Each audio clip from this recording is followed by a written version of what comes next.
I'm making this video to help so many of you who are currently remote learning.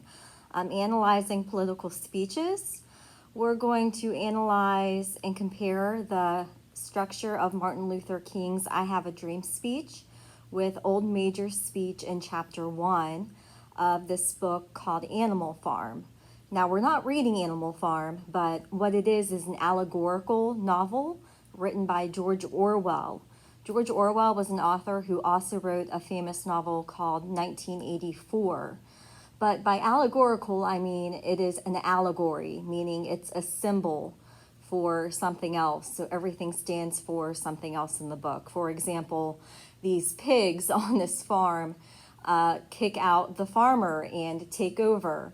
And at first, it's all about freedom. And then they actually create their own tyrannical dictatorship where they put the other animals to work and the pigs become the dictators.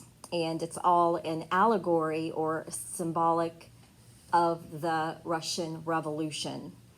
But in any case, what we need to worry about is the speech itself, the structure of the speech. So we are going to find phrases from each speech that serve as appropriate examples for each box below.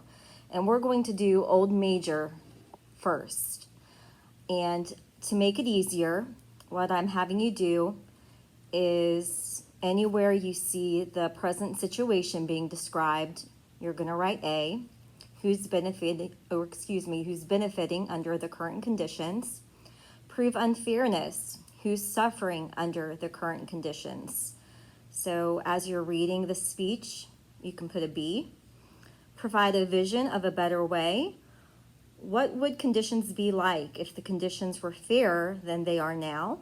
So as you're reading, you can type or write in a C. And the next page, we're not going to worry about part 2 yet. Call for action. What must be done to achieve fair conditions? As you're reading, you're going to, on the side or in the margin, put a D. Okay, so here is Old Major's speech. I'm going to read it and do that as I'm reading. Comrades, you have heard already about the strange dream that I had last night, but I will come to the dream later. I have something else to say first. I do not think, comrades, that I shall be with you for many months longer, and before I die, I feel it my duty to pass on to you such wisdom as I have acquired. I've had a long life. I've had much time for thought as I lay alone in my stall, and I think I may say that I understand the nature of life on this earth, as well as any animal now living. It is about this that I wish to speak to you.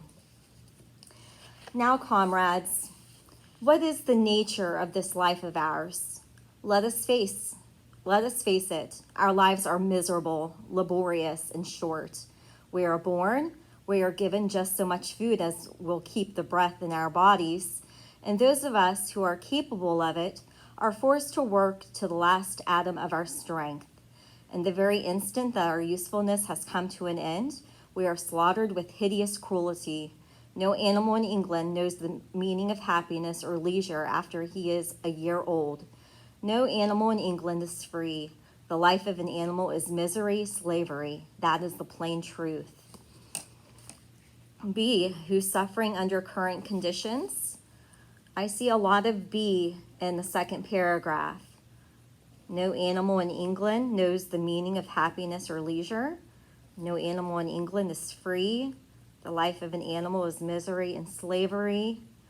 So that really sums up who's suffering under current conditions. Next paragraph. But is this simply part of the order of nature? Is it because this land of ours is so poor that it cannot afford a decent life to those who dwell upon it? No, comrades, 1,000 times no. The soil of England is fertile.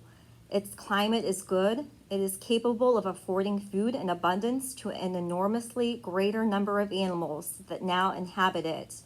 This single farm of ours would support 12 horses, 20 cows, hundreds of sheep, and all of them living in comfort and dignity that are now almost beyond our imagining. Why then do we continue in this miserable condition? Because nearly the whole of the produce of our labor is stolen from us by human beings. So once again, who's suffering under current conditions? All the animals, and that's because of the human beings. There, comrades, is the answer to all our problems. It is summed up in a single word: man. Man is the only real enemy we have. Remove man from the scene, and the root cause of hunger and overwork is abolished forever. Who's benefiting under the current conditions? Man is. Man is the only real enemy we have. C, what would conditions be like if the conditions were fairer than they are now? The soil of England is fertile. Its climate is good. It's capable of affording food in abundance. That's how it would be if conditions were fairer than they are now. Man is the only creature that consumes without producing. He does not give milk. He does not lay eggs. He is too weak to pull the plow. He cannot run fast enough to catch rabbits. Yet he is Lord of all animals. He sets them to work. He gives back to them the bare minimum that will prevent them from starving, and the rest he keeps for himself. So there is additional detail on the unfairness. So we can put B here. Our labor tills the soil. Our dung fertilizes it, and yet there is not one of us that owns more than his bare skin. You cows that I see before me, how many thousands of gallons of milk have you given during this last year? And what has happened to that milk, which should have been breeding up sturdy calves? Every drop of it has gone down the throats of our enemies. And you hens, how many eggs have you laid in this last year? And how many of those eggs ever hatched into chickens? The rest have all gone to market to bring in money for Jones and his men. And you, Clover, where are those 4 fowls you bore, who should have been the support and pleasure of your old age? Each was sold at a year old. You will never see one of them again. In return for your 4 confinements and all your labor in the fields, what have you ever had except your bare rations in the stall? And even the miserable lives we lead are not allowed to reach their natural span. For myself, I do not grumble, for I am one of the lucky ones. So again, some of their current suffering, they don't get to live their whole lives. I am 12 years old and have had over 400 children. Such is the natural life of a pig. But no animal escapes the cruel knife in the end. You young porkers who are sitting in front of me, every one of you will scream your lives out at the block within a year.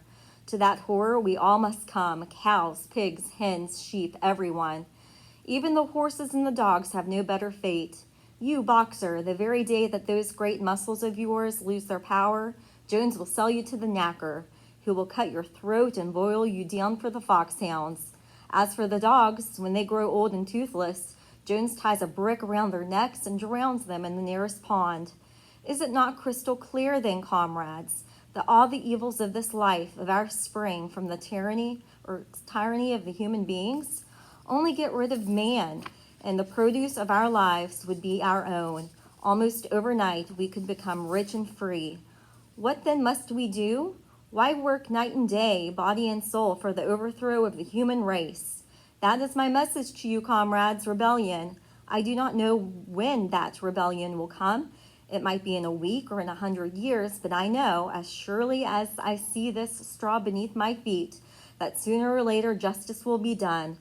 Fix your eyes on that, comrades, throughout the short remainder of your lives, and above all, pass on this message of mine to those who come after you, so that future generations shall carry on the struggle until it is victorious.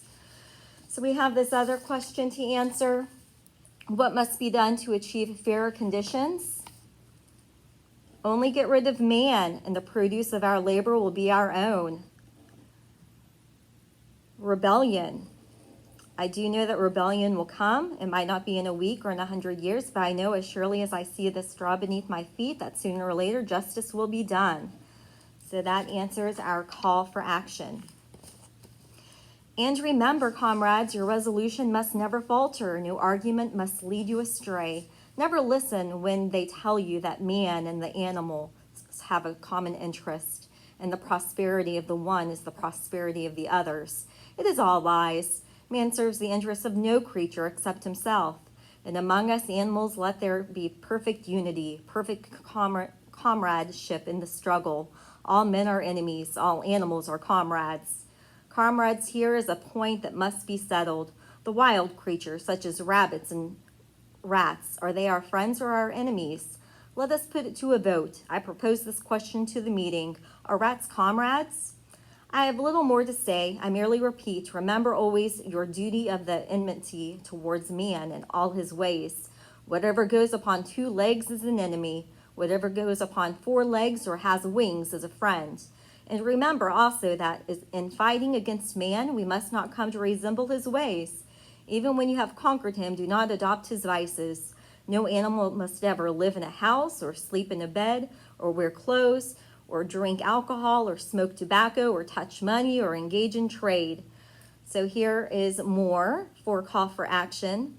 Call for action, things that they should not do. All the habits of man are evil.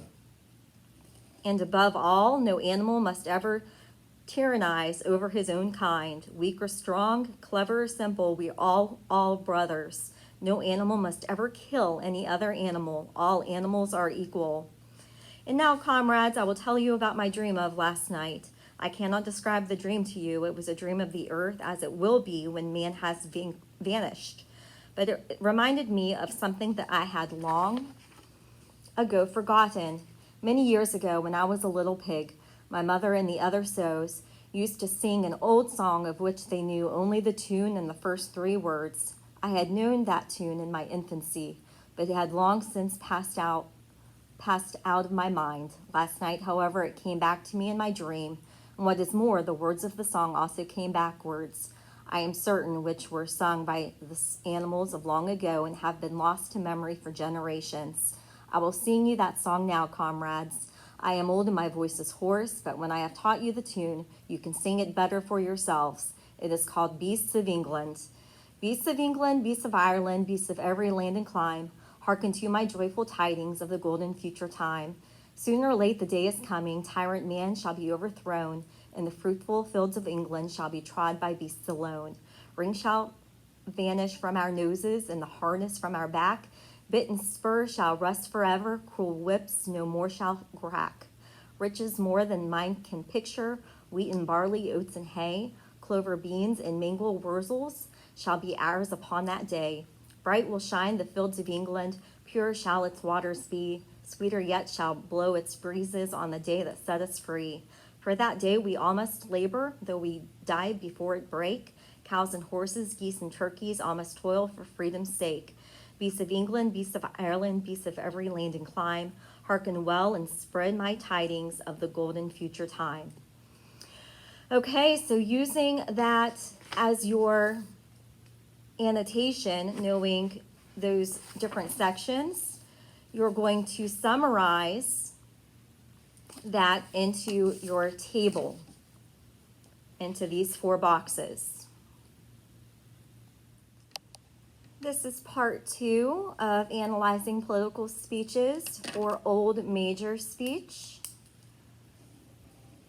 Those of you who are remote learning, since you aren't in the classroom, we're going to do it together. Alliteration. I need you to find 2 examples. As we're doing it together, you can watch and do it with me. So alliteration is when you have a consonant sound at the beginning of a word and it's repeated. May men of merit be motivated to act. Okay, so Old Major speech, there's alliteration in the first paragraph. Comrades, you have already heard about the strange dream that I had last night. But I'll come to the dream later. I have something else to say first. I did think, comrades, I shall be with you for many months. Okay, so that's your first answer, many months. And I'm sure you can find more, but the other one that I saw that really stood out to me was on the second page. Is it not crystal clear then, comrades? Crystal clear then, comrades. So there's two examples that you can have for your rhetorical tool alliteration. Many months, crystal clear then, comrades.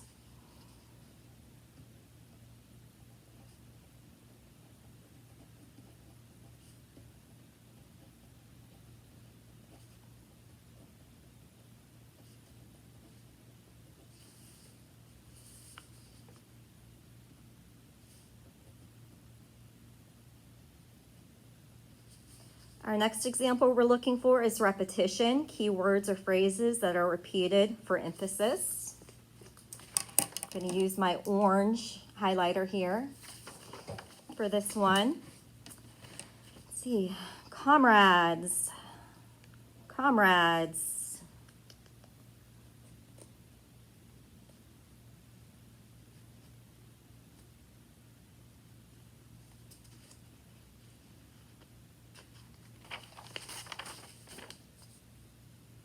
Comrades, comrades, comrades. So obviously that is one use of repetition. And just like alliteration, I want you to find two examples. So we found a key word. Let's try to at least find a key phrase for our next one.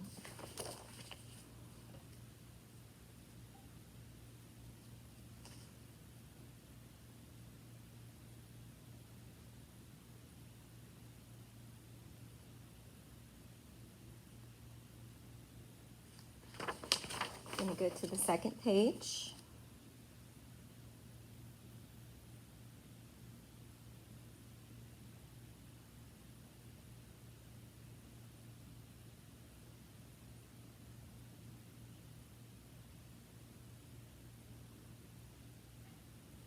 You might have already found it.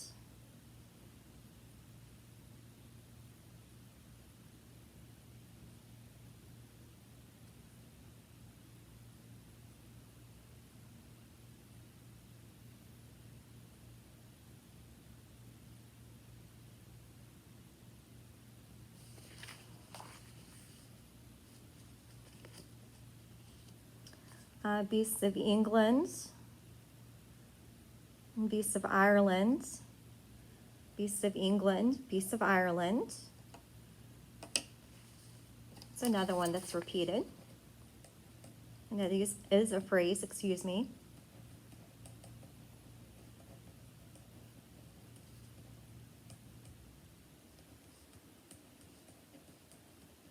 There was one involving man that I really wanted to find. So I'm going to go back and look.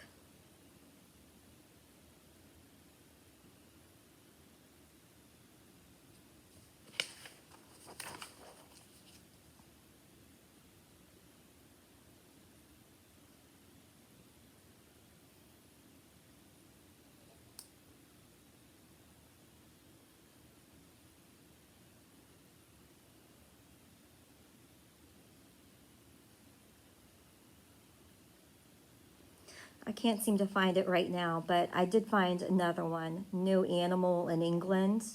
No animal in England is another one that repeats.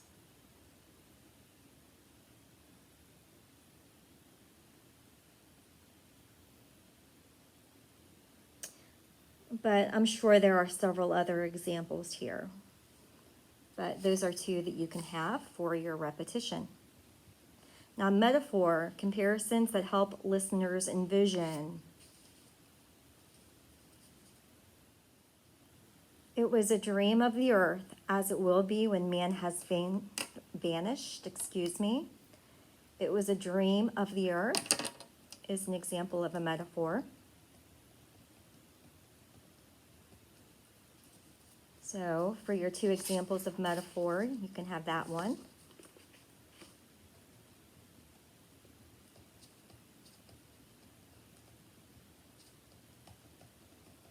And not writing the whole sentence, you can just put ellipses, the 3 dots. The next rhetorical device we're looking for is rhetorical questions. List questions that are for effect rather than to be answered. For example, we will stand now on the brink of history, or we will let the moment pass unchallenged, or will we let the moment pass unchallenged?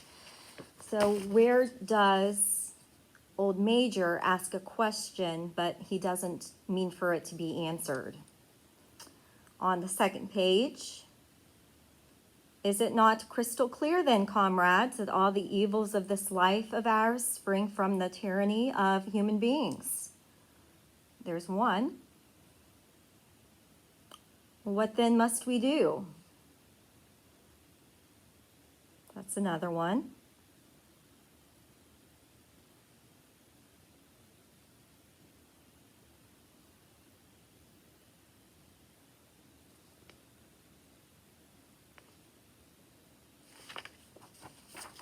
And going back to the first page, he asks all these animals different questions. You cows that I see before me, how many thousands of gallons of milk have you given during this last year? And what has happened to that milk, which should have been breeding up sturdy calves? And you hens, how many eggs have you laid in this last year, and how many of those eggs ever hatched into chickens? And you clover, where are those 4 fowls you bore, who should have been the support and pleasure of your old age? In return for your 4 confinements and all your labor in the fields, what have you ever had except your bare rations in the stall? So any of those questions, write 2 of them here for rhetorical questions. Allusion, find historical or literary references. President Kennedy once told us to ask what we could do for our country, and now it is time to do. On the last page, Old Major says, many years ago when I was a little pig, my mother and the other sows used to sing an old song of which they knew only the tune and the first 3 words. So it is not a well-known literary or historical reference, but he is referring to something in history. So for our allusion, it would be his mother and the song, Beasts of England.